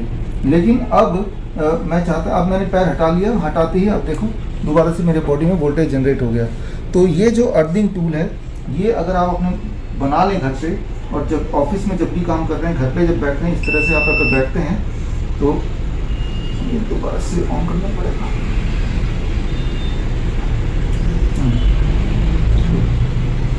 तो इस तरह से अगर आप बैठते हैं, अर्थिंग टूल लेके तो अर्थिंग थेरेपी करते हैं। आप जो यहाँ पे देख रहे हैं, ये एक मैंने टूल तैयार किया है जो मैं लेके भी आया आपको दिखाने के लिए। और ये अपने घर में अगर आप तैयार कर लें तो आपका बॉडी का वोल्टेज 0 रहेगा। और अगर लगातार 0 रहे, मान लो फॉर जितनी देर आप सो रहे हैं उतनी देर, तो अगले दिन जब उठेंगे, जिनके जोड़ों में दर्द रहते हैं, अगले दिन उठने के बाद पूछिए अपने आप से जोड़ों में दर्द है क्या, तो कम से कम 20-25% जोड़ों का दर्द कम होगा। नींद कैसी आई, पहले से आपको बेहतर लगेगा। डिप्रेशन पहले से बेटर फील होगा। अच्छा, तो ये टूल कैसे बनाना है, कैसे काम करता है, 1 मिनट मैं लेता हूँ इसको और समझा देता हूं आपको। आप देखिए इसको, ये एक कपड़ा है, टॉवल है छोटा सा, और इसमें तार मैंने सिल दिया है, सिंपल तार सिल दिया, कॉपर तार, राइट, कॉपर का तार जो इलेक्ट्रिक तार मिलता है दुकान से, सिल दिया है। सिल के, और इसका तार का दूसरा हिस्सा ये बहुत लंबा है, इतना लंबा है कि मेरे घर के जहां मैं रहता हूं ऑफिस का सेकंड फ्लोर से वो तार मैं नीचे तक ले जा सकता हूं, तार नीचे तक जा सकता है। और नीचे तक जाने के बाद उस तार को जमीन के नीचे मैंने 1 फीट गाड़ दिया है अंदर, ठीक है ना। और इसको मैंने यहां पे जहां मैं ऑफिस में बैठता हूं, यहां मैंने नीचे रख दिया है। अब मैंने ये सॉक्स पहना है, लेकिन ऑफिस में जब बैठूंगा तो सॉक्स उतार देता हूं, जूते भी उतार देता हूं, उतार के अब जैसे ही मैं पैर इसमें रखूंगा, इलेक्ट्रिकल इंजीनियर कल करके देखिएगा, रखते ही मेरे बॉडी का वोल्टेज 0 हो जाएगा, सबका, मेरा नहीं सभी का। अब अगर ऐसे ही मैं रोज 8 घंटे ऑफिस में बैठ के काम करता हूं तो मेरे पैर, मेरा वोल्टेज 0 वोल्ट, लेकिन बाकी लोगों का वोल्टेज जितना मैंने आपको दिखाया, तो 0 कैसे हुआ? अर्थ से, जमीन से इलेक्ट्रॉन, साइंस के स्टूडेंट समझें, इलेक्ट्रॉन एक्चुअली बॉडी के अंदर जाते हैं, सही में जाते हैं, और जब इलेक्ट्रॉन बॉडी में जाएगा तो बॉडी का वोल्टेज वही हो जाएगा जो हमारी पृथ्वी का वोल्टेज है, 0 वोल्टेज। इलेक्ट्रॉन जाएगा तो खून पतला होगा, इलेक्ट्रॉन जाएगा इन्फ्लेमेशन कम होंगे, इलेक्ट्रॉन जाएगा तो घाव जल्दी भरेंगे, इलेक्ट्रॉन जाएगा तो हार्मोनल बैलेंस होगा। अच्छा, बहुत से लोग ऐसे पुराने टाइम से ये बात चलती है कि आपको जमीन के साथ कनेक्ट होना चाहिए। हाँ, ये वही बात है, वही कि नंगे पैर चलो, नंगे पैर चलो। अगर ये नहीं करना 2 घंटे और नंगे पैर चलो। ये तो चलो टेक्निकल बात है ना, अगर हम वैसे ही नंगे पांव हम चलते हैं जमीन पे तो वैसे ही बॉडी हमें हील फील होता है। हील फील होती है, और इसका कारण मुझे नहीं मालूम था, कारण उसका टेक्निकल कारण, रीजन क्या है उसका। कारण ये है कि जो बॉडी है वो अर्थ के साथ होगी। बाइबल कहती है कि मुझे अर्थ से ही बनाया गया, जमीन की मिट्टी से बनाया गया। हाँ। तो जो परमेश्वर ने जब इन मनुष्य को बनाया तो उसने लिखा, इसी जमीन की मिट्टी को गूंथ कर अपने सांसों को फूंक कर बनाया। हाँ, सही तो बोला। तब जब यही मिट्टी को आप जमीन के साथ अटैच कर देते हो तो वो बॉडी आपकी हील होना शुरू होती। आप और जमीन एक ही हो जाते हैं। अच्छा, इसका कोई टेक्निकल आप मेरे को ये बताओ, ये वचन है मेरे पास एक, क्या जब हम खुश मन होके रोटी खाते हैं उससे फर्क पड़ता है कोई? उसका साइंटिफिक रीजन बताओ। देखिए, जब भी आप खुश होंगे तो हमारे बॉडी में जो हार्मोन बनते हैं वो बैलेंस में आते हैं। अच्छा, इसका आपके पास साइंटिफिक रीजन है कि खुश होके खाना खाने से क्या होता है? हाँ। क्या है इसका रीजन? जब भी आप खुश होंगे तो डाइजेस्टिव एंजाइम्स वो बनना शुरू हो जाएगा अपने आप, अपने आप बॉडी बनाती है उसको। बॉडी, हाँ, ट्रिगर करती है। अच्छा, हाँ, डाइजेस्टिव एंजाइम बनेंगे तो जो आप खाएंगे वो डाइजेस्ट हो जाएगा। जब आप गुस्से में होते हैं तब कभी मत खाइए, अच्छा, खाना नहीं चाहिए, क्योंकि तब बॉडी के डाइजेस्टिव एंजाइम ऐसे हो जाएंगे, तैयार नहीं है। आप खाएंगे तो वो एसिडिटी होगी। अब देखो, जो बाइबल लिखी गई है वो तब कोई लैब्स नहीं होती थी, चीजें नहीं होती थी। ये जो वचन मैं पढ़ने जा रहा हूँ ये यीशु मसीह के जन्म से भी पहले का है। अच्छा। आप 2000 साल यीशु मसीह को हो गए तो उससे भी पहले का है। मतलब आप उस वचन में लिखा, सबोपदेशक 9 उसकी 7 आयत में लिखा, उसमें लिखा, अपने मार्ग पर चला जा और अपनी रोटी को तू आनंद से खाया कर। वो देखो वचन में लिखा।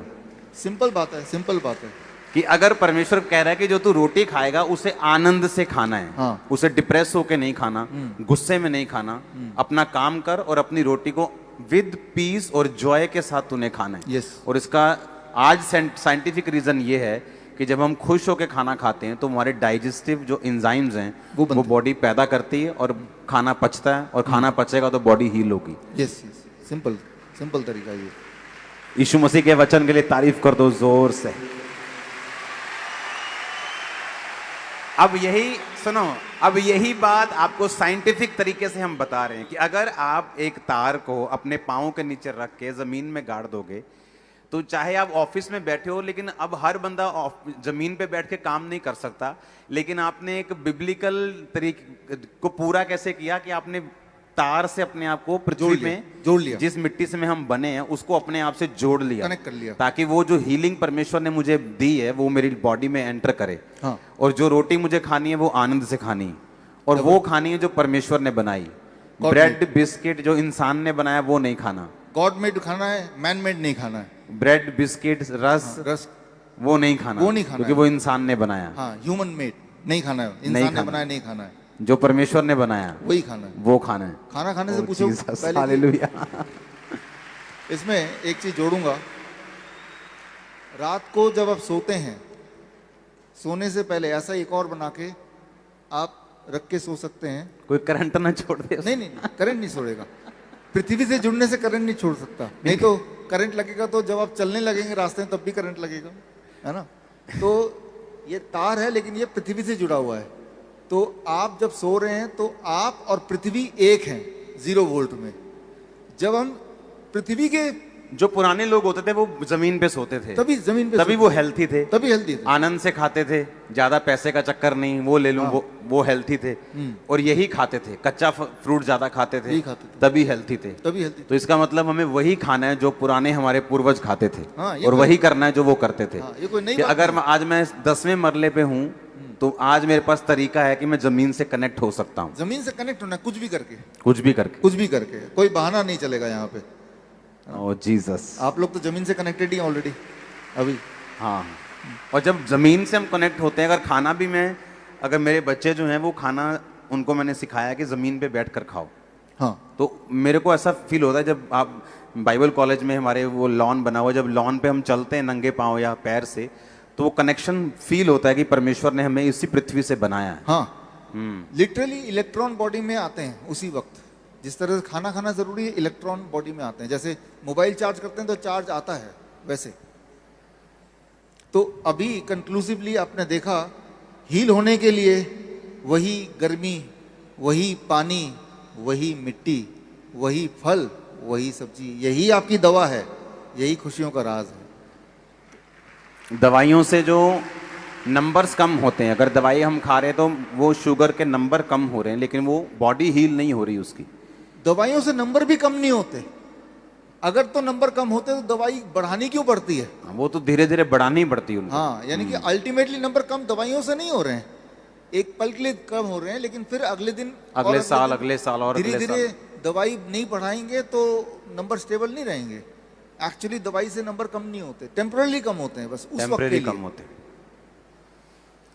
तो और जो लोग अभी भी, ये पिछली बार भी था, जो लोग अभी भी सिर्फ खाना ही खा सकते हैं, जो फ्रूट मान लो नहीं ले सकते या अभी सैलेड ले सकते हैं, उनको क्या करना चाहिए, या कैसे उनको धीरे धीरे उस लेवल पे आना चाहिए कि मुझे यही डाइट लेनी है, मुझे अपना प्रभु से ना फाइनेंस का ये लेवल मांगना है या इस सिस्टम पे आना है? मैं तो ये बोलता हूँ, मैंने कैलकुलेट किया है, इससे सस्ता कोई डाइट है नहीं। मैं तो सस्ता है, ये सबसे सस्ता है, गरीब से गरीब भी कर सकता है। कैसे?